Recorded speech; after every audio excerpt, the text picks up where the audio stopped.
Did you know that what Americans call homesteading, the British call smallholding? Today we are diving into 10 differences between British smallholdings and American homesteading, and some of them may be a surprise to you. Yes! And if you're new here, just a quick heads up, I do have Tourette's, so any sudden movements or this sound is probably us blanking out a swear word. 7 years ago, Jim had a car crash that dramatically changed our lives. With life-changing conditions, we knew we needed a fresh start. So along with my parents and my aunt, we sold up, moved to Wales and started a smallholding. We've been massively inspired by American homesteading and we wanted to try that lifestyle, British style. But along the way, we discovered some huge differences.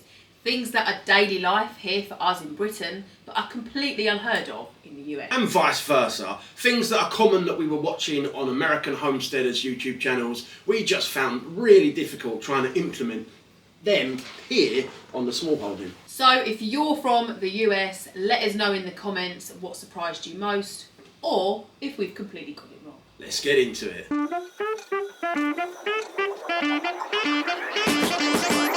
In America, homesteads often range from 20 to 100 acres, giving ample space for expansion and animals. Here in the UK, land is scarce, with under 30,000 smallholdings like ours.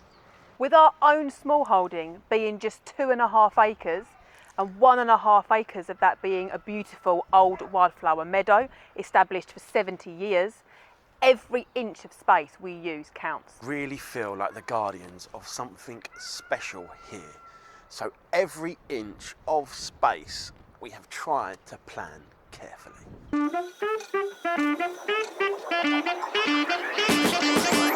UK building regulations are notoriously strict.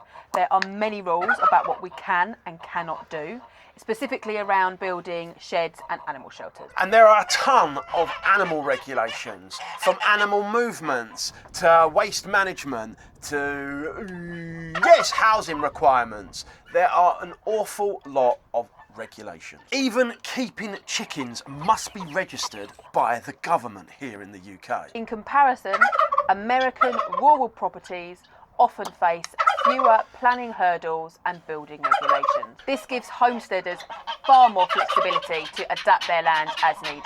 This is something we genuinely envy here in the UK. The difference in freedom is quite incredible, really. We are so envious of our American counterparts. It seems like your restrictions in animals, building sheds, shelters, garages is far, far more free. And you noisy!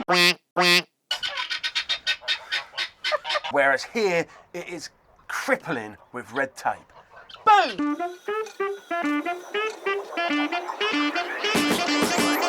Here in West Wales, we live in a super rare, temperate rainforest climate. It's one of the rarest climates in the world. Think rain, mud, rain, wind. Yes!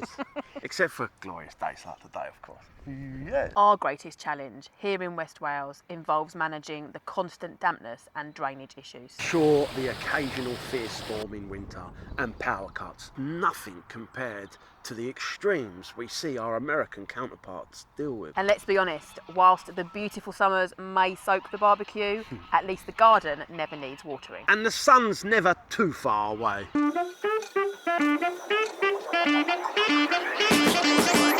In America, homesteaders often have enough space to comfortably raise and breed livestock, such as cattle and pigs. Whereas here on our 2.5 acres, we're a little bit more limited. So we've gone with raising geese, chickens, turkeys and guinea fowl. Many British smallholders also keep rare breeds. It's a bit of a tradition. In America, stores like Tractor Supply will let you buy things such as chicks, ducklings, feed, fencing and even medication, all in the one convenient place. Whereas here in the UK, farm supply stores do exist, but you will not find animals there and medications usually need a trip to the vet. Now we are about to get pigs. Now whilst it's all very exciting, we are also a little bit nervous due to all the regulations we're having to follow.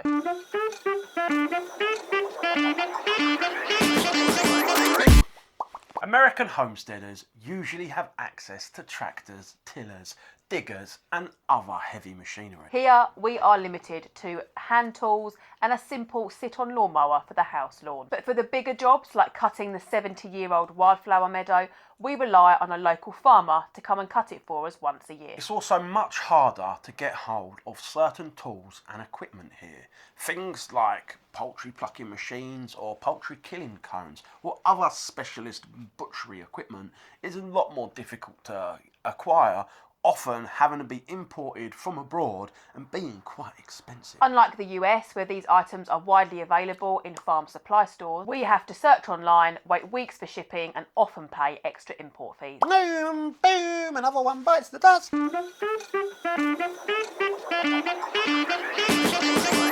We have had our fair share of predator issues. Polecats, foxes, buzzards, red kites.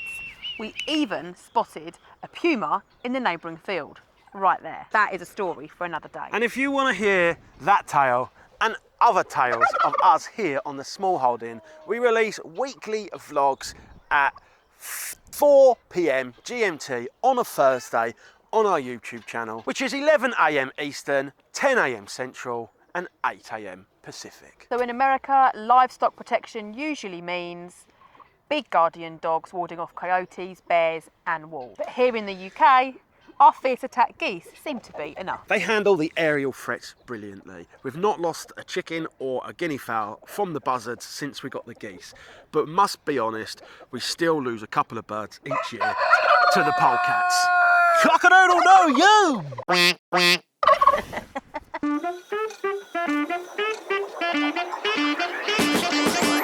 We're aiming here to be self-sufficient, or as self-sufficient as we possibly can be.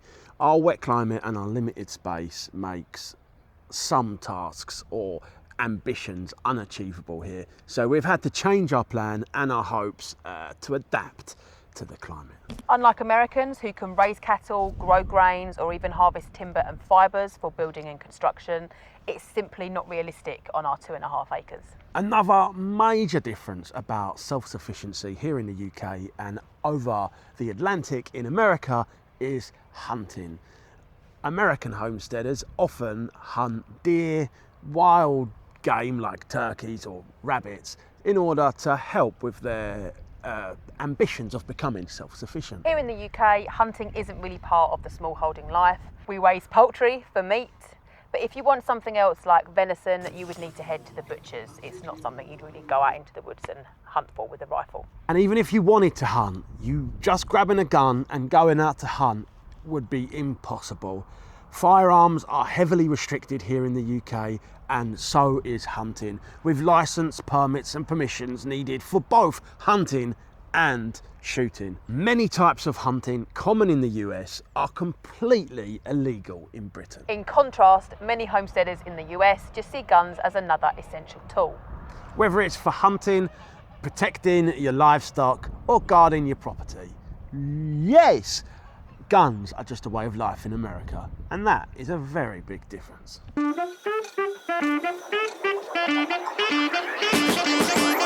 Even though we are considered very rural here, nestled in West Wales, we are never far from the nearest town, which takes only 10 minutes, meaning that we're never far from farm shops, markets or supplies. And within 45 minutes to an hour, we can reach 3 major regional population centres. That's like in the US, living in rural America and being able to go to New York, New Jersey and Philadelphia, all within 45 minutes to an hour. Common here in the UK, but very different over in the States. The difference is huge. Many American homesteaders can be hours away from their nearest towns, relying on online communities for connection. Here we have regular face-to-face interactions with people, making it much easier to swap produce, share resources and stay connected with our neighbours. We also have more established local markets, with some being hundreds of years old, making what we grow much easier to sell. Compared to the vast distances, even between neighbours in some parts of the US, everything here is very close-knit.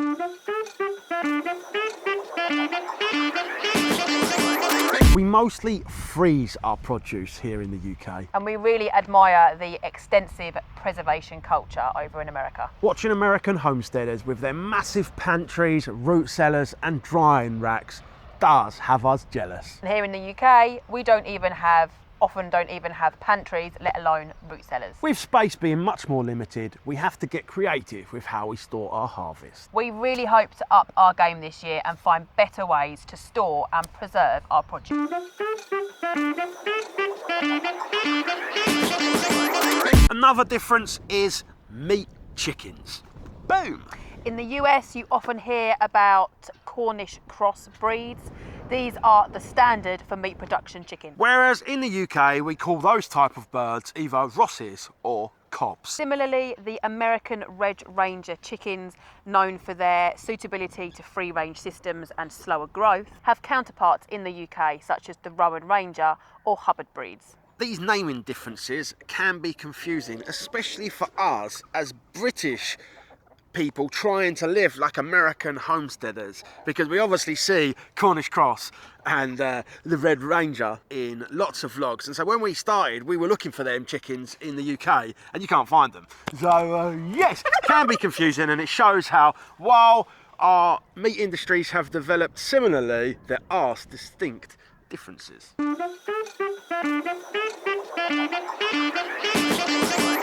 Now, this last one isn't actually a difference, but more of a similarity between us British smallholders here in the UK and our American friends across the pond. Moving to a smallholding has dramatically improved our quality of life. The quieter, slower paced movement has done wonders for my disabilities. Yes, it has made such a difference for us. Especially for Jim's disabilities, we feel very blessed, very grateful. We're happier overall and the kids are really, really thriving. And from what we've seen, the quest for a happier and healthier lifestyle is something that resonates with homesteaders everywhere. No matter what side of the Atlantic you are on.